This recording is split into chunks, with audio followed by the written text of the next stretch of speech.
Star Walker Studios presents Game Master's Journey, your multi-dimensional RPG podcast.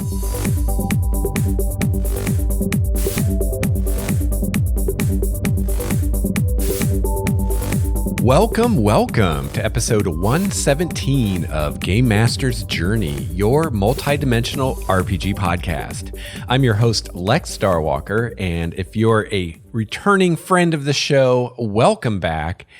Thank you so much for listening. And if you're a new listener, welcome to Game Master's Journey. In this show, we talk about RPGs from the GM's perspective, but we also bring in the player's perspective as much as we can. Lately, I've been doing a lot of world building episodes where I'm creating my own homebrew D&D world, Primordia.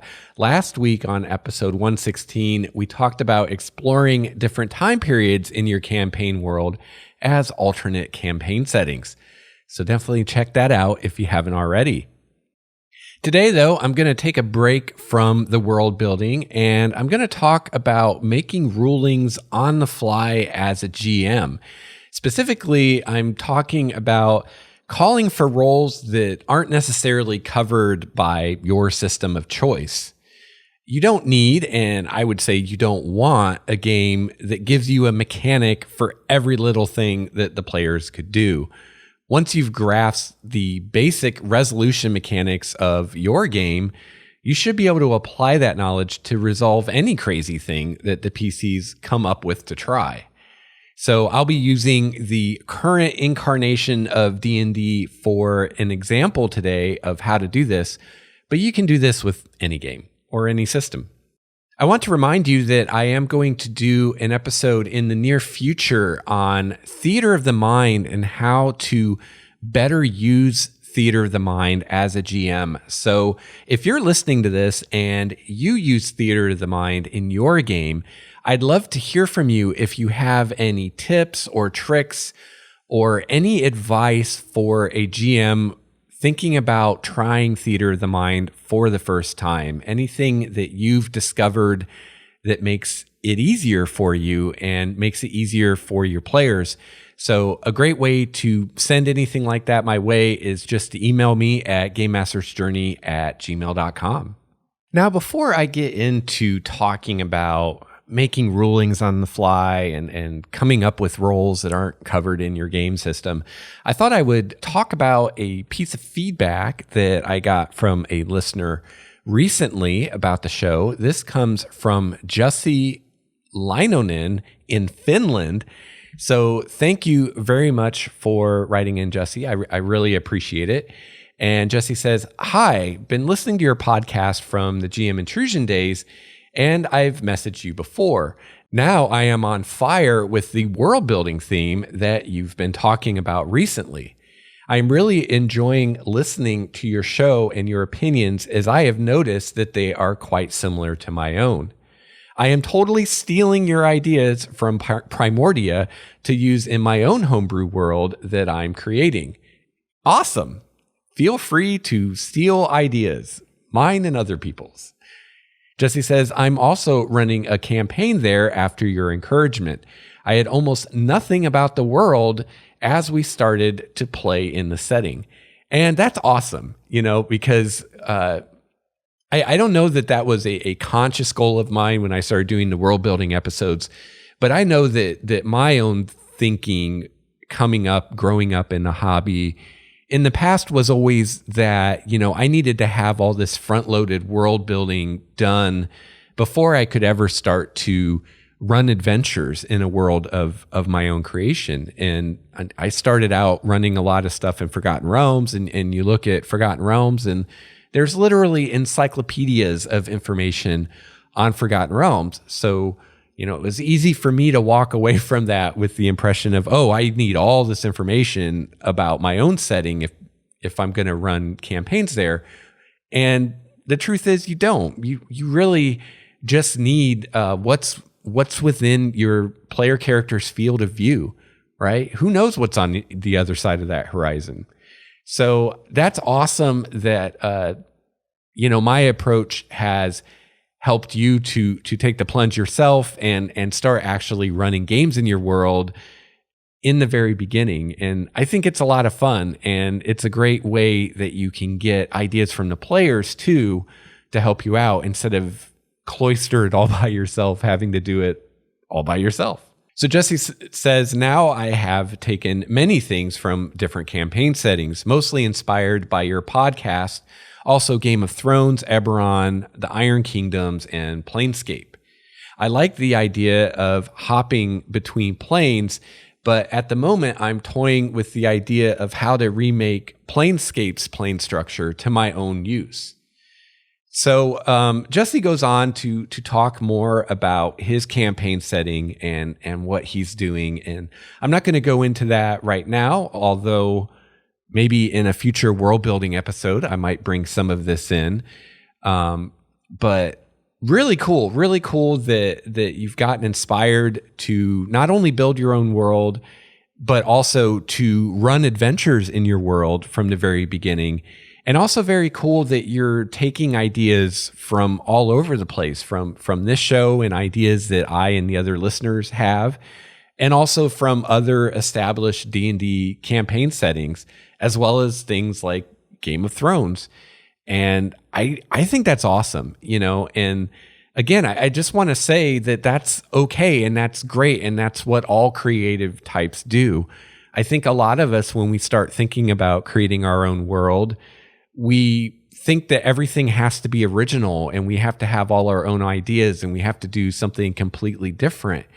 And the truth is, you can do what Jesse's doing and you can do what I'm doing and take ideas from here, there, everywhere, from any kind of thing that you like, whether it's a world in a novel or a TV show or a movie or an actual campaign setting for the game you're playing or some other game. And I think that if you take enough ideas from enough different sources, that you are going to end up with something unique and truly your own, even if every idea you built on was an idea that came from somewhere else, because the way that you combine those ideas together and the explanations you come up with for how and why those ideas combine together in your world is going to create something unique and something different, but at the same time is going to have a lot of these elements in it that players are going to recognize and that they can use as touchstones so that they can feel grounded in your world and have an understanding of it. I think that's awesome. So Jesse goes on to say later in his email, he says, I've been thinking a little bit about mechanics that would be nice to use in fantasy games, and I've come back many times to Dungeons and Dragons. Now, I'm just wondering if it's worth trying 5th edition, as we've played so many years in 3.5 and Pathfinder. I'd love to have some free-form character development without levels, but maybe 5th edition wouldn't be so level-focused. Also, I've been thinking that what if some items could grow in power through actions that the player characters take instead of levels? Perhaps something a bit like how you have renown in guilds and organizations. So yeah, I think that's a great idea. And as far as 5th edition, obviously in 5th edition, there are still levels. You still have character levels 1 through 20 and all that. But if you're looking for something more free-form, and you're used to 3.5 and Pathfinder, I would definitely give 5th edition a try. If you go back to my episode called First Impressions of D&D 5th edition or something like that, I'll have a link for it in the show notes for this episode at starwalkerstudios.com. But if you go to the show notes for that episode, I have in there linked, at least at the time, all of the free PDFs that Wizards has released for 5th edition. Among them, you can get the basic rules for players and the basic rules for dungeon masters. And then you can also get free PDFs for both of the Tyranny of Dragons books, as well as the Princes of the Apocalypse, Elemental Evil Players Options PDF. And I have all those linked in the show notes for that episode. And again, I'll link back to that episode in the show notes for this episode. So you can get a hold of those PDFs And there's enough there that you could run an adventure or even a campaign just using the free materials. And you can kind of see what you and your players think of 5th edition. But as someone who's familiar with 3rd edition and Pathfinder, it's going to be very easy for you to move into 5th edition. A lot of things are either exactly the same or very similar. Everything from what kind of bonus you get to what ability score, that's exactly the same. So it's a very easy transition to go from 3rd edition to 5th edition. And there's just, 5th edition is much more streamlined than 3rd edition. There are a lot fewer fiddly rules to mess with. A perfect example is, in 3rd edition in Pathfinder, you have all these situational modifiers, right? +1s and +2s and -1s and -2s for all kinds of things, from being surprised to hiding to flanking to having higher ground and all this stuff. And in 5th edition, all of that has gone away. And instead, we just have advantage and disadvantage, which is something very easy to handle on the fly, which actually makes it fit into the theme of this episode really well. So I think because 5th edition is kind of a streamlined 3rd edition and it's more elegant and there's fewer rules to worry about, and it's much more along the lines of a philosophy of having kind of a basic framework that you as a DM can use to do whatever you need to do. I think it will be an easy transition for you. And I also think that you'll find it much easier to do your own thing with the system because there's fewer moving parts. So it's easier to see what the impact would be of a new spell you've created or a new magic item you've created or a new character ability that you've created or anything like that.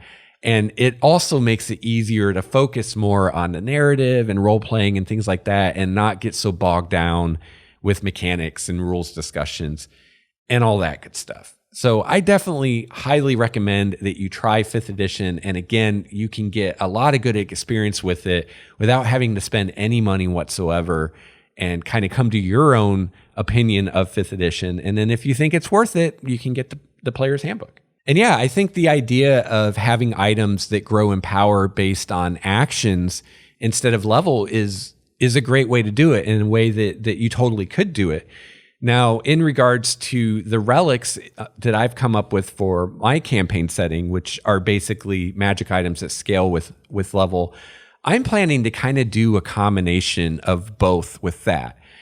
And I actually took some ideas for this, I think, from the Legacies weapons. I think they were called in 3rd edition. They had a supplement on that. And I think I talked about on the show before, I had this weapon that I created in 2nd edition that scaled with character level. And it was kind of a one-of-a-kind magic item. I didn't, at the time, really pursue making that a class of items and coming up with a bunch of different items that did that. I just had the one item that did that. But I found that Legacies supplement really interesting because they were taking the same basic idea, but kind of building more of a system around it. And one idea I think that I got from there was that, a lot of these items, unlocking the higher level powers, is not simply just a thing of, oh, I'm 10th level now, so now my sword does these new things. What I'm thinking, how I'm actually going to handle it in play, is the level requirement is a prerequisite. You definitely have to have the level requirement before you can unlock the new ability. But there's also going to be some kind of story requirement.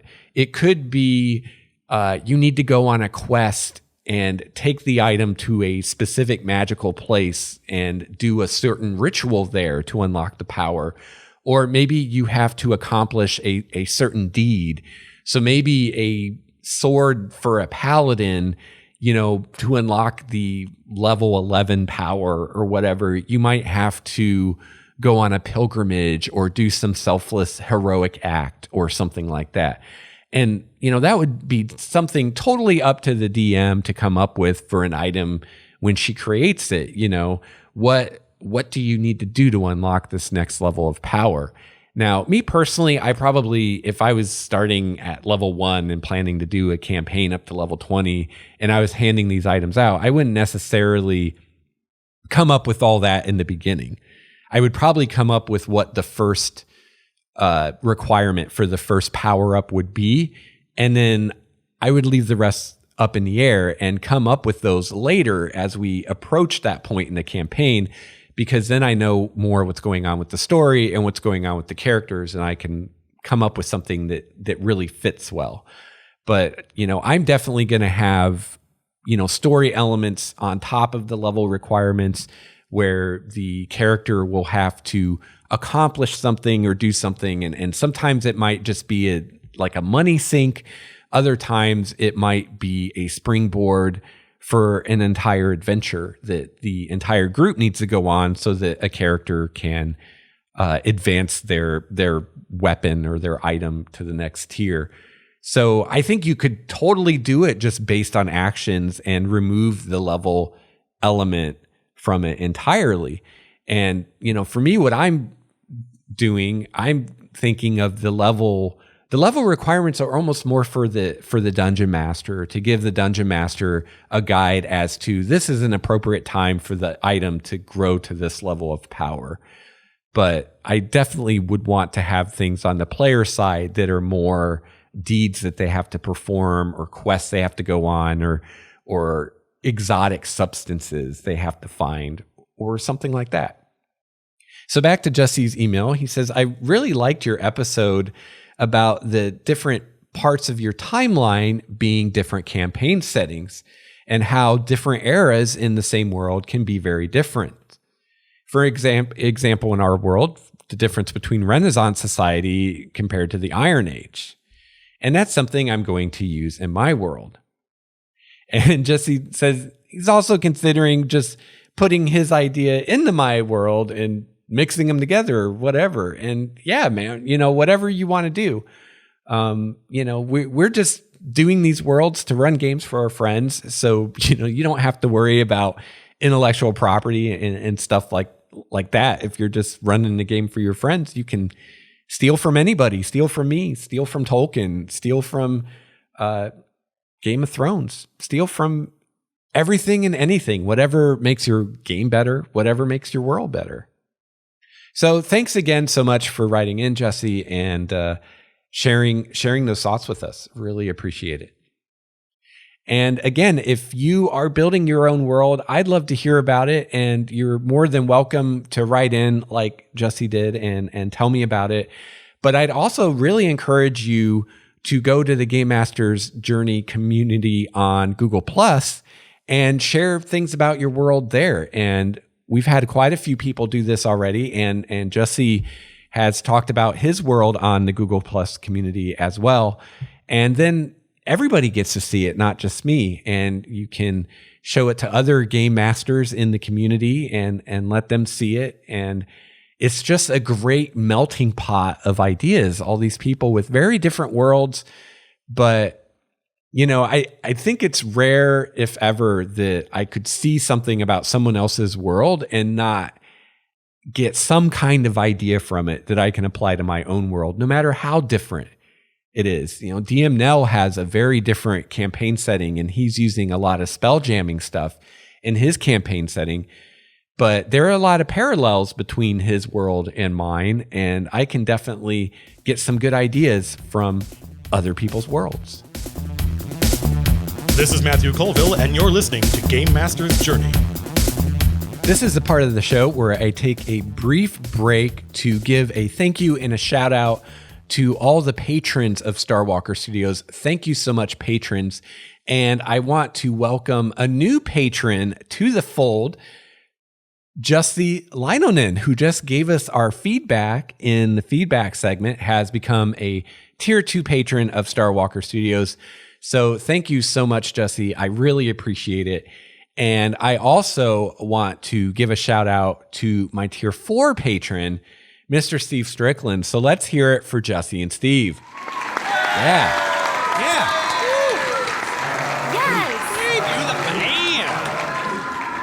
Thank you so much. And thank you to all the patrons. I really appreciate it. And if you haven't checked out my Patreon page, now is a great time to do so because I've recently revamped the patron award rewards, and I've really tried to maximize the rewards patrons get at the tier 1 and tier 2 level, which is $5 and $10 a month, which $5 a month, that's less than $1 an episode. And $5 patrons now get access to my Patron Cast, which is a podcast I do just for the patrons on a monthly basis. And patrons can also get access to game material, mainly Primordia stuff, at least right now, that I upload for the patrons as well. So you can find out all about that by following the Patreon link at starwalkerstudios.com. There's a little Patreon button at the top of all the episodes. And yeah, thank you so much to all the patrons. And another great way that you can support the show is to go check out BattleBards at battlebards.com. And there you can get some awesome audio to use for your tabletop role-playing games. Anything from background music to monster sounds to incantations and strange languages. All kinds of great stuff to really ramp up the immersion at your table. And if you like what you see at battlebards.com and you want to try it out, definitely check out my coupon codes in the show notes at starwalkerstudios.com, and you can get some free bonus tracks with your first order.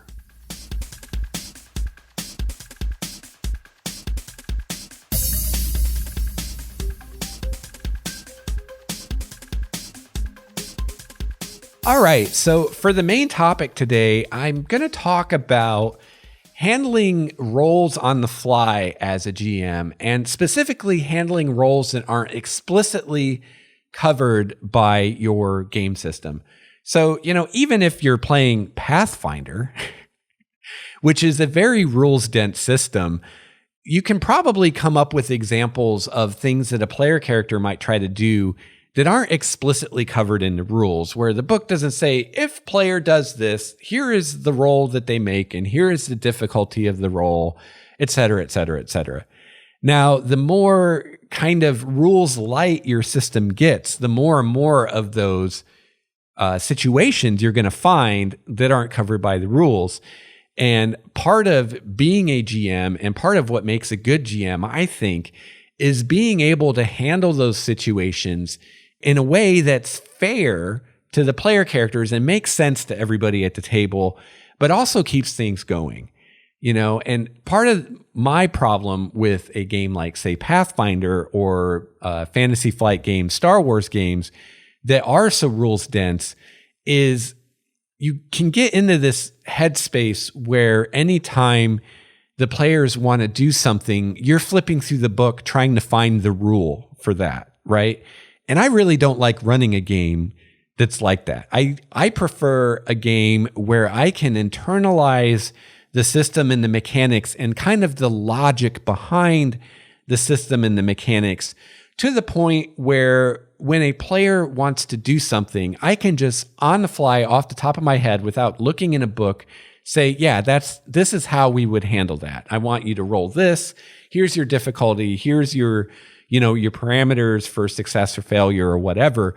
And I never have to look in a book. I don't have to stop the game or slow the pacing to handle that. It's just snap your fingers. There it is. Now, personally, I've found Numenera was a great game for that. That system is very simple and easy to internalize, and you can very quickly, even as an inexperienced GM, get to the point where you almost never need to look in a book to figure something out. And even if the players want to do something that is covered by the rules, you still don't need to look it up because you understand how the rules work. So you can just come up with the system on the fly. And if you look it up later, what you came up with will probably be what's in the book or close to it. 5th edition D&D is another system that's very much like that. And personally, I prefer the 5th edition system over Cypher System just because Cypher System is a little too simple for my taste, especially as a player. It gets a little lacking in nuance, I guess is a way to say it, especially over a long-term campaign. So I prefer personally a system with a little bit more knobs to fiddle with, but without going so far that I start to feel confined as a GM. And for me, 5th edition D&D is hitting a pretty good sweet spot for that. We have enough to work with in the system that we can have true diversity in mechanics and how different roles are handled, and instead of everything being exactly the same, but it's still manageable to where you can wrap your head around how the whole thing works and come up with things on the fly and not have to look it up in the book all the time. So the question is, how do we do this, and how do we do this well? And, what is a process that a GM can go through?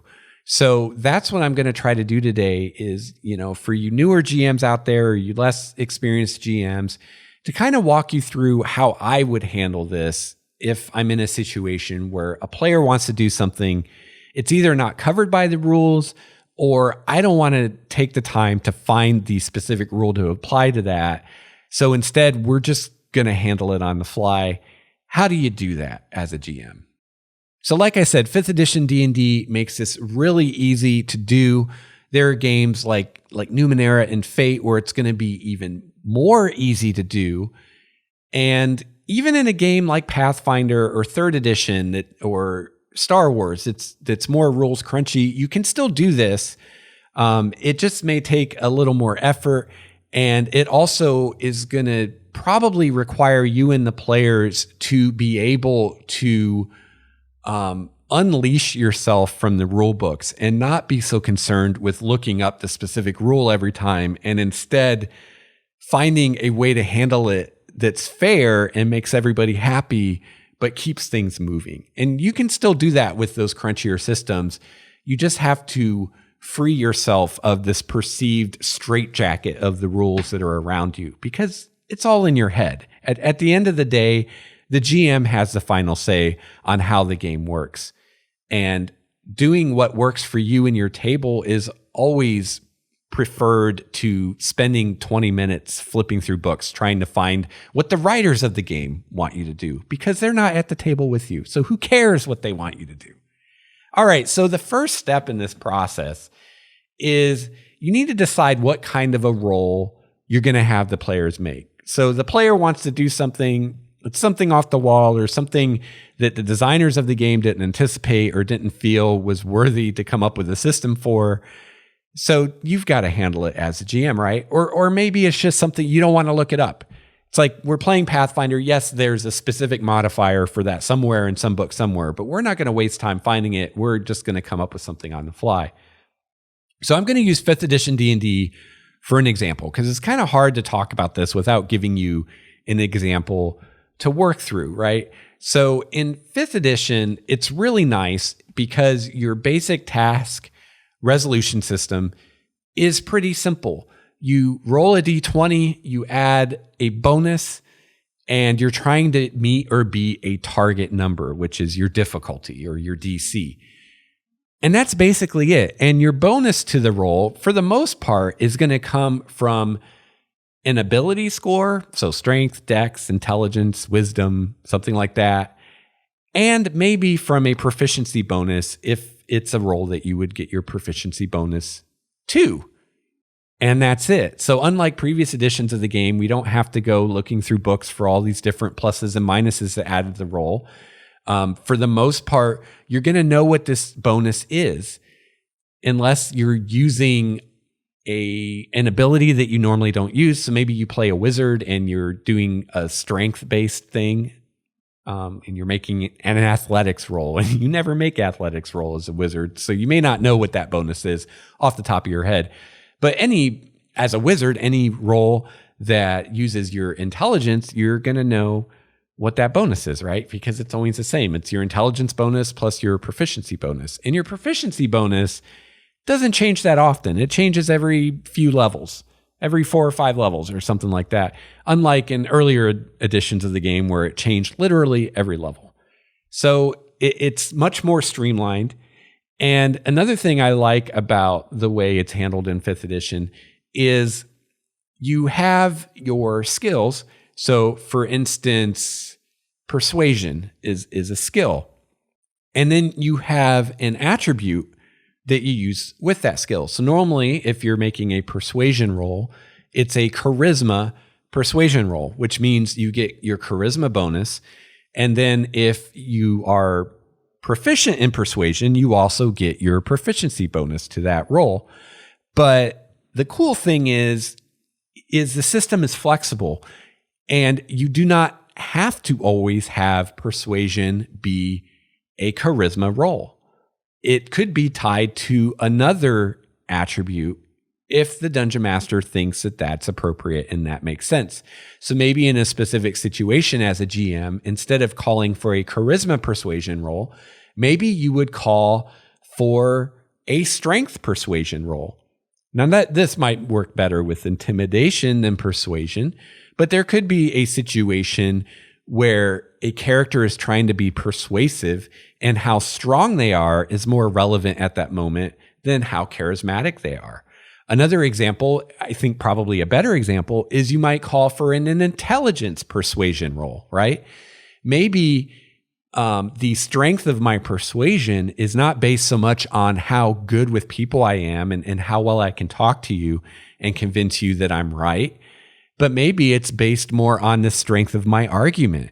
Maybe I'm a very intelligent person and I have a very sound, rational, logical argument for why we should do a certain thing.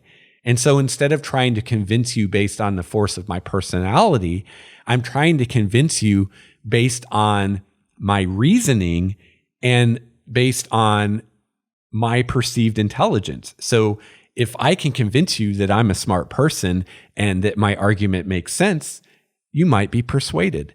So calling for an intelligence persuasion roll in that instance would make perfect sense. And you can do this with any skill in the game. And that's really cool. And so that would be the first thing that I would look at as a GM in the system. If a player is wanting to do something, first ask, what skill might apply to this? And then ask what attribute might apply to it, right? So each skill by default has a certain attribute associated with it. So like persuasion is associated with charisma, but you don't have to use charisma. So my first question would be, does the skill apply? And if so, which skill? And then the next question would be, which attribute best applies? Is it the one that's normally associated with this skill, or is it maybe a different attribute? Now, one thing to understand in D&D that will make this process easier for you is the different types of roles that exist in the game and what you use those different roles for. So the first type of role that we have in the game is the attack roll. And attack rolls are used to hit something, or in a case where accuracy is important. So for example, if you're playing the fair game where you have to throw a ring around a bottle or a bowling pin, that would be a great time to use an attack roll. Even though the character isn't being violent, even though they're not attacking something, an attack roll would still be appropriate there, because just as throwing a rock to hurt someone takes dexterity or strength, depending on how you're going about it, and your attack bonus or your proficiency bonus would apply. The same thing with throwing a ring around a bottle. It makes sense. Now, the thing to know about the attack roll, or to understand about it, is your attack roll factors in the relevant ability, which is usually strength or dexterity for physical attacks, intelligence, wisdom, or charisma for magical attacks. It also factors in your character's level in the form of your proficiency bonus, assuming that you are proficient in the attack that you're making. But usually you're proficient in an attack roll. So, a time when you might not be is when a character is really doing something outside of their wheelhouse. But in 5th edition, usually if you're making an attack roll, you're getting your proficiency bonus. So, that's something to keep in mind when deciding, what kind of roll do I call for? Ask yourself, would the character's ability in a certain attribute apply? Would that make this roll easier or harder? And in 5th edition, at least, pretty much an ability is always going to apply. I can't think of a role other than a death save in the game where some ability score isn't applying to that. So really the question isn't, does an ability score apply? The question is, which ability score applies? Which makes the most sense? Wisdom, charisma, intelligence. And, you can look in the player's handbook to get descriptions of the different ability scores and what they be used for. And one thing to pay attention to, and we'll talk about saves here in a little bit, is look in the section on saving throws and where it talks about the difference between like a charisma save versus a wisdom save. And that can be very enlightening and help you kind of decide which attribute best applies to what this player is trying to do. So the attack roll has an attribute associated with it. So if you're doing something strength related, someone who's stronger is going to have an easier time at it. It also has the level figured in it. So is this action something that would be easier for a higher level character to do than a lower level character? And if the answer is yes, then maybe you want to use an attack roll. The difficulty of an attack roll is usually the armor class of the target. So if we're talking about a bona fide attack roll in a combat, then it's their armor class. How hard is this person to hit? In a case where armor class maybe doesn't make sense, like for instance, tossing the ring around the bottle, you could just assign an appropriate difficulty, 5, 10, 15, or 20, just like you would any other kind of roll. It doesn't really matter. It's all kind of semantics. So for instance, tossing the ring around the bottle, whether you're looking at it mentally as a DM and saying, oh, I think the bottle would have this armor class, so you make that the difficulty, or whether you're just looking at it as, I think this would be a fairly difficult roll, so I'm going to assign a difficulty of 15. Either way works. Personally, I'd go with the way that's either easier and or just makes the most sense in that situation. At the end of the day, it doesn't matter. What matters is you need a roll. You need to be able to tell the players, this is what you roll. This is where you get your bonuses from, and you need a target number for them. That's all that matters. How you derive those is up to you. So obviously, if the player character is making some kind of an attack, you're going to use an attack roll. But you can also use an attack roll if it's something that involves hitting something with accuracy. So some other examples might be tossing a lasso around a hook. So like the classic, you're in a jail cell and you fashion a lasso out of a belt or something, and you're trying to hook the key, the key on the hook, and that would probably be an attack roll. And in that situation, personally, I would probably say, okay, that's going to be a dexterity-based attack roll. So you're going to add your dex bonus and your proficiency bonus to the roll. And I'm not going to worry about what would the armor class of this key on a hook be. I'm just going to look at it. How difficult is this to accomplish? And say, okay, that's going to be difficulty 20. So you need to get a 20 or better on the roll. Another example might be throwing a rock to break out a specific window in a building. And you can use normal attacks to guide you. If the character is using a spell in some way, then use a spell attack. If the character is using a melee weapon or a tool or their hands, use a melee attack. If they're throwing something, then just like with thrown weapons, it can be dex or strength, and the player gets to choose. If the tool that they're using to do the task is something that would be equivalent to a finesse weapon, then you could also let them choose between strength and dex. So maybe what they're trying to do, you're like, well, this seems sort of like a melee attack, even though it's not an attack. So, we'll adjudicate it like it's a melee attack. But maybe they're using a tool that's really light and delicate. And so you might say, but I would consider this tool to be a, quote, finesse tool. So you can use dex instead of strength if you want. That kind of thing. Just what makes sense. And don't be afraid as a GM to get feedback from the players. A lot of times what I'll do when a player is doing something that's not covered by the rules is I'll say, okay, I think this makes sense to do a dexterity athletics roll. And I think the difficulty would be about 15. What do you guys think? Does that sound fair? And then a player might make an argument of, oh, well, actually, I think it should be acrobatics instead of athletics. And if their argument is sound and makes sense, then go with it. And if not, then just explain, well, no, and I've had this happen a lot with climbing in my games because a lot of times players want climbing to be acrobatics because they have a dexterity-based character and acrobatics is a dexterity skill. And they want to use acrobatics instead of athletics for climbing, or maybe they're not proficient in athletics. And I always say, at the end of the day, to me, climbing is a strength activity.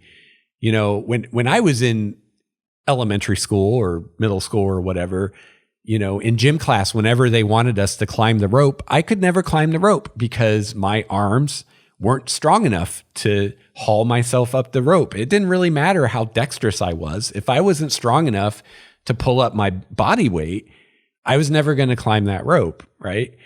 So, for me, I would say that climbing is strength, and I would say it's normally athletics. But with a certain character or in a certain situation, I could see it being a strength acrobatics role instead, especially maybe if they're climbing down instead of up. I could see acrobatics coming into play. But again, it all comes down to what makes sense to you as a GM and what makes sense to the table overall. At the end of the day, the GM has the final word. But if all your players are thinking that what you're doing doesn't make sense, I would definitely discuss it because, you want to all be on the same page, right? So there's your attack roll. So, this crazy thing the player wants to do, ask yourself, is it an attack roll? Another possible roll that it could be is a saving throw. So saving throws are used to resist things. They're also used to represent a reaction on the player's part. So making an attack roll or making a skill check is an active thing. It's a thing where the player says, I want to do this thing, and then you call for a roll to see if it succeeds or not, right? Anytime something is player directed like that, it's an action, and it's going to be an attack roll or an ability check. A saving throw is a reaction.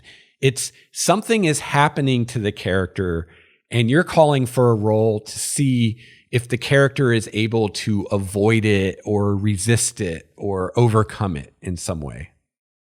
So a saving throw represents a reflexive action. So that's the way I always think of it is what's happening, could that be a reflex? And if it's a reflex, if it's something that just happens automatically, like the doctor hits your knee with a little hammer and your leg goes up without you even trying, that's a saving throw. So if something happens that the character doesn't expect and they have a split second to react to it, that's a good time for a saving throw. And they're inherently defensive in nature. If the character is being active, they're doing something that calls for a roll, then a save isn't appropriate. Saving throws bring in a character's ability score. Literally, any of the ability scores are a saving throw in 5th edition. So you have a charisma saving throw and a constitution saving throw. And they also bring in the character's level in the form of the proficiency bonus, if it's a save they're proficient in. So, in a way, this is very similar. In a way, all the rolls in 5th edition are similar, right? They all come down to ability score bonus, and maybe you get proficiency bonus, maybe you don't. So with saving throws, most characters have 2 saving throws that they're proficient in that they get from their class. And then some characters might have additional saves that they get proficiency in through a feat or a class ability. Now you can find some guidance on which attribute to use for a saving throw on page 238 of the Dungeon Master's Guide. And definitely check this out, but I'll go through these real quick. There's a little table. So for instance, for strength saves are used for opposing a force that would physically move or bind you. Dexterity saves are used for dodging out of harm's way. Constitution saves are for enduring a disease, poison, or other hazard that saps vitality. Intelligence saves are for disbelieving certain illusions and resisting mental assaults that can be refuted with logic, sharp memory, or both. Wisdom saves are for resisting effects that can charm, frighten, or otherwise assault your willpower. And charisma saves are used for withstanding effects such as possession that would subsume your personality or hurl you to another plane of existence. So again, that's on page 238 of the DMG, and you can use that to guide you as to what kind of a save would this be. And I think you could see through all those examples how those are all passive things where you're resisting or avoiding something that's happening to you by reflex or instinct or automatically without the character really having to initiate an action. I think another way to look at saves versus other types of roles is this something that a character is doing as their action in a turn, right? Usually if a character is making an action, they're using their action in a turn, then it's going to be an attack roll or an ability check. It's not going to be a saving throw. A saving throw a lot of times will happen on someone else's turn when someone is trying to do something to the character, and then they are making a save on the other creature's turn.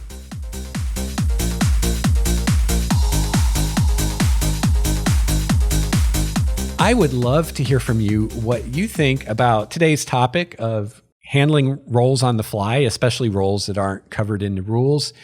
And, where do you stand as far as in-game? Are you going to stop your game to look up a rule, or do you prefer to just handle it on the fly? And if you handle it on the fly and then it turns out that it is different than a rule in the book, do you tend to stay with the ruling you made on the fly and say, well, this is a house rule now and this is how we do it? Or do you tend to retcon and say, or say from now on, we're going to do it the way it's handled in the book? I'm just curious. I'd love to hear from you. Any comments you have about this episode or about any other episode or the show in general, you can reach me at gamemastersjourney@gmail.com. You can follow me on Twitter @LexStarWalker. You can follow me on Google Plus +LexStarWalker. And also check out the website, starwalkerstudios.com/GameMastersJourney. You can find the show notes there.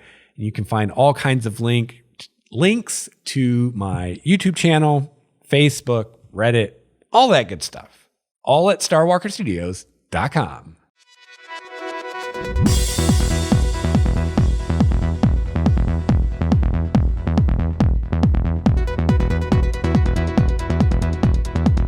Our third type of roll in 5th edition is the ability check. And this is kind of the default roll. And you can also see that the other two types of rolls, the attack roll and the saving throw, are really just types of ability checks. Really all rolls in 5th edition are ability checks except for death saves. At least that's the only one I can think of. So if an attack roll or saving throw isn't appropriate, then ability check is the default roll that you would go to. And again, an ability check, just like the other two rolls, calls upon a particular ability score, and you get the bonus from that ability. And also the character's level, again, comes into play in the form of the proficiency bonus if the character is using a skill that they're proficient in. So that also kind of reflects your class, right? And the same thing with saving throws, because your class is what determines what saving throws you get proficiency in. So not only is your level reflected, but also your class, because for instance, a fighter is going to be good at strength saving throws while a wizard probably isn't. And the same kind of thing with your skills, that is reflecting both your character class and your background, because you get some skills from your background as well. So the first thing, if you decide that this roll is going to be a skill check, is again to determine the relevant ability. Is this strength, or dex, or constitution, or whatever? And to get guidance on that, check out the Player's Handbook, pages 175 to 179. And that goes through each of the 6 ability scores and gives you examples of the types of actions that those scores would apply to. So usually determining the relevant ability is pretty easy to do, as long as you understand those 6 abilities and what they're used for and kind of how they break things down. But if you're ever unsure, I think if you check out the examples on pages 175 to 179 of the Player's Handbook, that you'll be able to make a decision. It'll be pretty easy, I think, for you to figure out with those examples. And as you get practice with this, determining if a given check should be strengths or dex or intelligence or wisdom or charisma just becomes second nature after a while. You can just do it at the snap of your fingers. It becomes really easy. So first you determine the relevant ability, if I could talk. And then second, you determine if a skill would also apply. Now, there are going to be times in 5th edition where it's just an ability and it's just a strength check or it's just a constitution check. But ask yourself if a skill could or should apply to this role as well. And a way to help decide whether or not to have a skill apply is first, of course, does it just make sense that a certain skill would apply to this role? But another way to approach it is also, do I want the character's background and or class to factor into how good their chances of success are, right? If you're calling for just a straight ability check with no skill, then the only bonus they're getting is from their raw ability score. And so that is best used for something that's just innate ability. It's not something learned or something where having skill or training would be of any use. Right. So honestly, it can be hard to come up with things where it would only be a raw ability and there would be no skill involved. Like when I try to think of something, the first thing I think of is, well, how much you can lift. Lifting a heavy object seems like, well, that's just strength. But then I think about it for a minute and I think, well, there's actually techniques to lifting. And depending, what kind of object you're lifting and what you're trying to do with it, I could definitely see athletics applying. If you know proper lifting techniques and you've practiced lifting and whatnot, I could see you having a bit of an easier time than someone who's equally strong as you, but doesn't know those techniques and doesn't have that experience with lifting lots of heavy things. So, me as a GM, it's usually pretty easy for a player to argue that some skill would apply. Now, we might have to decide what skill exactly applies, and we might disagree about that. But, it's going to be hard to find an instance where you couldn't make an argument for some kind of skill applying to that. And second, kind of like I discussed before, if you decide that a skill would apply to this role, don't be afraid to use non-standard ability skill combinations, like a strength acrobatics role, or an intelligence perception role, or a dexterity athletics role, right? That's the beauty of the system of having on one hand our abilities and on the other hand skills, and we can combine them in different ways. That's the beauty of it, is it can be very flexible and you can use it to come up with fair ways to adjudicate kind of off the wall things that make sense. So again, don't assume just because it's an athletics role that you have to use strength, or just because it's an acrobatics role, you have to use dexterity. Consider other possibilities, and maybe something else just makes more sense. At the end of the day, though, as a DM, you should use your best judgment, and your best judgment trumps the rules, always. All right, so step one was deciding what kind of roll we need to make, whether an attack roll or a saving throw or an ability check. The second step is, now that you've decided what kind of roll you're going to ask for, you just need to assign a difficulty to that roll. And again, 5th edition makes that very easy for us. It is recommended that you simply assign a difficulty of 5, 10, 15, or 20. You don't have to worry about all those numbers between 1 and 20. You only have to worry about those 4. And the guidelines to when to use which number are very straightforward and easy to apply.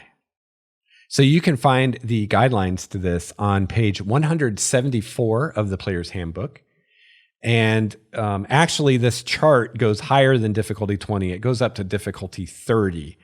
And here are the difficulties. So DC 5 is very easy. DC 10 is easy.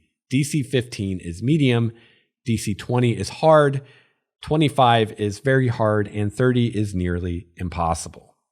And again, this whole section in the Player's Handbook, starting on page 173, is a great reference for how to determine what roles to use in what situations and what difficulties to set. So, I tend to personally focus on 5, 10, and 15. Difficulty 20, that's a difficult role, and those are going to be few and far between, at least in lower level games. Difficulty 5 is very easy, and a lot of times, if it's that easy, I won't even call for a roll. And kind of my rule of thumb for whether or not to call for a roll is the chance of failure dramatic and interesting, right? There are times that a task would be difficulty 5, and I just don't call for a roll because I'm not really interested in what would happen if the PC failed that roll. And in fact, maybe the PC failing the roll is going to disrupt the flow of the game, or it's just going to mean that they have to wait longer before going on to the next thing. And it's just going to be a bummer. And I'd rather not have it happen. And even with the difficulty 5, there's a possibility, at least with lower level characters, that they might fail. So if you don't want them to fail, just don't call for a roll. And then they are not going to fail. But, there might be times where I'm like, this roll is very easy. It's only difficulty 5. But if the PC manages to fail, that could be interesting or dramatic or funny. So I'll call for the roll. Difficulty 10 is kind of your standard, it's not so easy that we're going to consider not even having a roll for it, but it's also not super hard. Chances are good that the PCs will succeed. And then difficulty 15 is something more challenging. And then difficulty 20 is this thing you're trying to do is really hard to do, and on from there. So, that's a much easier way to handle it than having difficulty 6 and difficulty 7 and difficulty 11, right? You only have a handful of numbers to worry about, and it's pretty clear cut the difference between a DC 5 and a DC 10 roll, or a difficulty 10 and a difficulty 20. They're pretty clear delineations. And this is very similar to, for instance, Cipher System. You have difficulties 1 through 10, same kind of thing. So a lot of systems are going to, at the core, have some concept like this of just deciding on a scale of how hard this thing is to do, and then assigning an appropriate number based on that. Now, you want to decide, are you going to share this number with the players or not? And there are good reasons to do it or not to do it. Personally, I'm not someone that believes that you always should share the difficulty or that you never should share the difficulty. It just depends on the situation. A lot of times I think about, would the character know if they succeeded or failed or not? And if it's a situation like, for instance, a perception check where there's no way the character would know if they succeeded or not, then I'm not going to share the difficulty because they wouldn't know. Or in a situation where is it possible for the character to gauge how hard the thing is to do, right? If you're trying to climb a mountain, especially if you have any experience at climbing, you can probably look at the mountain and get at least some idea of how hard it's going to be. So maybe I'd say it's difficulty 20 to climb, or maybe I'd just say it looks really difficult and not give them a number, but give them an idea of it's going to be, you need a high roll. So again, that's up to you as a GM. I would just ask myself, would the character know how hard it is ahead of time? And would the character know if they succeeded or failed? If it's something that they know how hard it's going to be and they know if they succeeded or failed, then you might as well just share the difficulty number with them. It kind of speeds things up a little bit. But if it's a situation where they wouldn't know and you think it's dramatically appropriate that the player wouldn't know, then you don't have to share that number. All right. So step 1, we decided what kind of a roll to ask for. Step 2, we decided what the difficulty of that roll is going to be. And now step 3, we're going to decide if there are any other factors that would come into play. And in 5th edition, this is simply going to impose advantage or disadvantage. If factors are going to come in play, but you don't think that they're important enough or relevant enough to go so far as to impose advantage or disadvantage, then you can just disregard them. They're not relevant. Again, this system is not super granular, so it's not meant to reflect every tiny little variant that could happen in the world, right? That's where DM creativity and player creativity comes into play. So ask yourself, is what the PC is trying to do especially difficult or out there, kind of crazy? Is it so much so, either difficult or out there, that they should have some kind of disadvantage or have disadvantage? Maybe what the PC is trying to do is the perfect solution to the problem, and maybe because of that, it's actually easier for them to do, and they should get advantage. So, here's a cliche for you. They're trying to break into a manor, and the guard dog's running at them, and a player character decides, I'm going to throw a raw steak on the ground. And you as the DM have already determined that in order to keep the dog mean, the owner doesn't feed it very much and it's really hungry. So you might decide, well, them throwing the raw steak on the ground was actually like the perfect solution to this problem because the dog is really hungry. So I'm going to give him advantage on the roll to do that, just as an example. Or another possibility is maybe what the PC is trying to do is just really super cool. And you just really dig that they're trying to do that. So you don't want to give them advantage on that roll because maybe the super cool thing they're trying to do is also really difficult. But that's a great time to award inspiration if they succeed. So our 4th and final step, after we've determined what kind of roll to ask for, what the difficulty is going to be, and whether there's any kind of situational thing that would apply advantage or disadvantage, our 4th and final step is to call for the roll and adjudicate the results. Now, depending on the game that you're running, depending on the situation and what you want to do as a DM and how much time you kind of want to spend with what's happening at this moment, this could be as simple as just pass fail. They meet or beat the difficulty, they succeed, they don't, they fail. It could be that simple. Or you might consider degrees of failure or success. So a character who succeeds at a roll by 5 or more might be particularly successful. So you say it's a difficulty 15 roll and they roll a 20 or higher. Maybe they got some bonus on top of just what they were trying to accomplish. Maybe things really went their way. On the other hand, a character who fails by 5 or more might fail quite spectacularly. Another possibility is a character who only misses the roll by 1 or 2 might still succeed, but at a cost. So maybe the character is in the jail cell trying to hook the key off of the hook with the lasso, and maybe they only missed the roll by 1 or 2, and you really like what they're trying to do, and you don't want to spend time with them trying over and over and over again. So maybe you say, okay, you succeed in hooking the key and getting it off the hook, but it falls to the floor and makes a loud sound when it hits the floor, possibly alerting the guard in the next room or something like that. So this whole process took way longer for me to explain than it actually takes to do in real time at the table. With a little practice, you can make these kinds of calls in a split second. Now, if you're running a different game than D&D, you're still going to go through the same steps. You're just going to adjust the specifics to match the mechanics of your particular game. So, for instance, if you're running Numenera instead of DC 5, 10, 15, 20, 25, or 30, you're going to be assigning a difficulty between 1 and 10. So you're doing the same thing, just slightly different based on the mechanics of the game you're running. Once you understand how the basic resolution mechanics of your game work, you can easily figure out how to do this with pretty much any game, any situation, anytime. Now, I will say, again, the more bloated and complicated a game system is, the more difficult this becomes. It's a little harder to do this with Pathfinder, for example, than it is 5th edition D&D. And it's a little harder to do in 5th edition D&D than it is in Numenera. but it can still be done.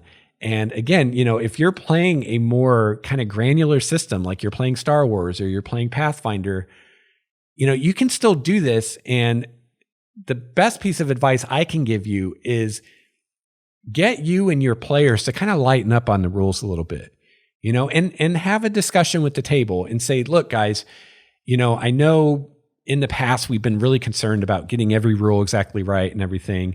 And although I think that that's somewhat important just so that the game is fair for everyone, I feel like we've played the game enough that we have a good enough grasp of the system that we can kind of take those training wheels off now, and we can get over our dependency on the rule books. And I want to, during play, solve these problems that come up or these situations and determine how to handle them on the fly as a group, as opposed to taking time to look through the book. And I'm going to make rulings on the fly. They may not match what's in the book, and that's okay, because what's important is that we have a fair way to resolve the situation that comes up in game, that everybody understands and that everybody feels is fair and makes sense and is logical and reasonable, right? That's what matters. And that we keep the game going. That's much more important than flipping through hundreds of pages of rules and getting it just, quote, right. And if you can get your players on board with that, or at least get them to give it a shot and say, hey, for the next few sessions, we're not going to open any books during play. We're just going to do it on the fly. I think if you get them to try it, they'll like it better. Because, for me, when I'm playing in a game, the points that I'm most likely to get bored or lose interest or immersion are when we're stopping the action. It's like the movie's on pause while we're flipping through books trying to figure out how something works. I would much rather, as a player, the DM just pull something out of his ass and say, this is how we're going to do it. And we keep going, even if it's, quote, wrong or different from what's in the book. Then we spend a bunch of time, looking it up. So that's my perspective as a DM, and it's also my perspective as a player. And I think even in a, very mechanics heavy group, that if you get them to try it that way, I think at least some of the players will come around and dig it. Now you're going to have your munchkins sometimes that, made this broken build, and it really depends on every rule being exactly the way it is in the book so they can get this probably unfair advantage over everybody else. And that player may not be happy with you being more loosey-goosey, but that's okay. Not every player works out in every group, and not every group is for every player. And if you're not the kind of DM that wants to spend a lot of game time looking up rules, and you don't want to stress about the rules, then having a, rules-focused munchkin player at your table is probably not a good fit for anybody anyway. So do what makes you happy as a GM. I guess that's my final piece of advice. Do what makes you happy. And, for me personally, keeping the game going makes me happy. And being able to make calls myself creatively and logically makes me happy. And just keeping the pacing going.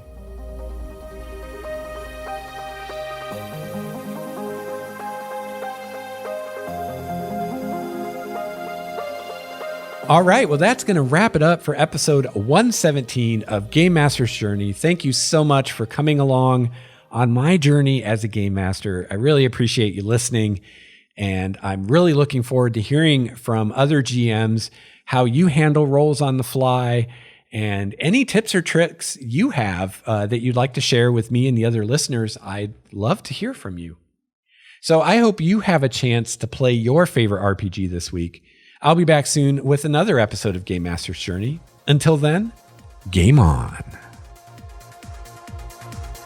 This has been a Starwalker Studios production, your source for quality gaming and hobby podcasts. This episode's music provided by Cloudwalker, Renfield, Stanko, Transboy, and Ish.